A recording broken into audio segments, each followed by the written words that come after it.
Amazing win. You guys win in overtime, 2-1 over Bowling Green to get your 10th win of the season.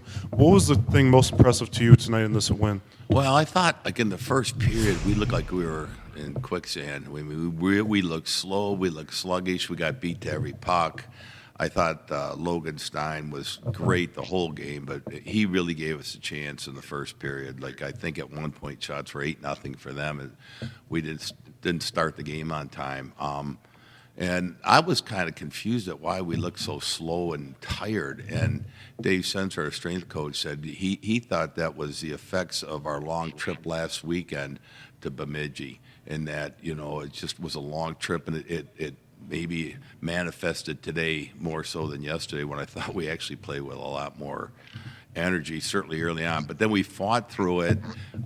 We had a very good second period. We were able to collect ourselves and say, hey, we only got 2 periods left in the next 2 weeks. Let's empty the tanks here tonight. It would have been great if Dealstra's goal to put us up 2, but obviously it must have been offside because they looked at it. But that would have been a real shot in the arm. And then we killed the 5-on-3. I think they scored on the 4-on-3. That was really the only goal we gave up. But I thought the most impressive thing tonight was probably the play of Logan Stein. Coach, can you talk about the defense? Yesterday, you guys allowed 4 goals, and today, throughout the game, you guys were very, very consistent in only allowing 1 and maintaining on the lead, being able to finish the game. Yeah, I thought in the defensive zone we were much sharper today than we were yesterday. Yesterday, I thought not a lack of, when we make mistakes in our D zone, it's because players are trying to help other guys out when the other guy doesn't need help, and consequently, I say this all the time. You've always got 2 guys on the puck. You got the guy that's supposed to be, and you got the goalie. The goalie's on the puck. He's watching it.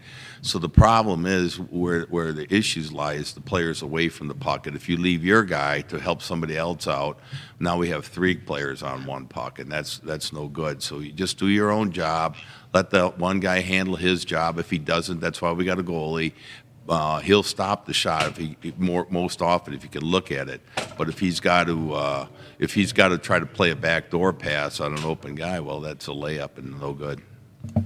Coach, throughout the game, kind of scrappy with 2 possible player ejections on Bowling Green and a lot of extracurricular after the whistle.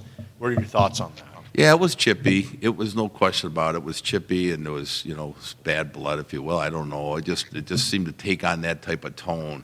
A lot of extracurricular after the whistles. I don't like it. I thought at times we got guilty of getting goaded into that.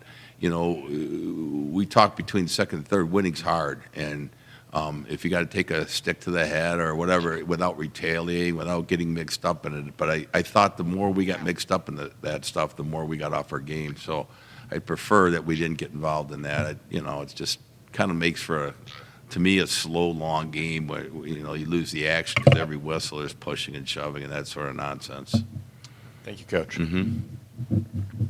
And Coach, now that makes it 3 out of your last 4 wins. Can you talk about what's going to be key to make this postseason push? Yeah, I think we've got to find a way. Like we only took 2 out of the 6 this weekend points. I'd like to see us minimum of 3 points on the weekend, but we've really got to get above that. We need to be taking 4 out of 6 points on the weekend, or 5 out of 6, or 6 out of 6. So, but the good news is we were without one of our captains tonight, Liam McDougall, and we missed him a lot. He brings a lot of energy and speed, and so that was a big loss not having him in the lineup tonight.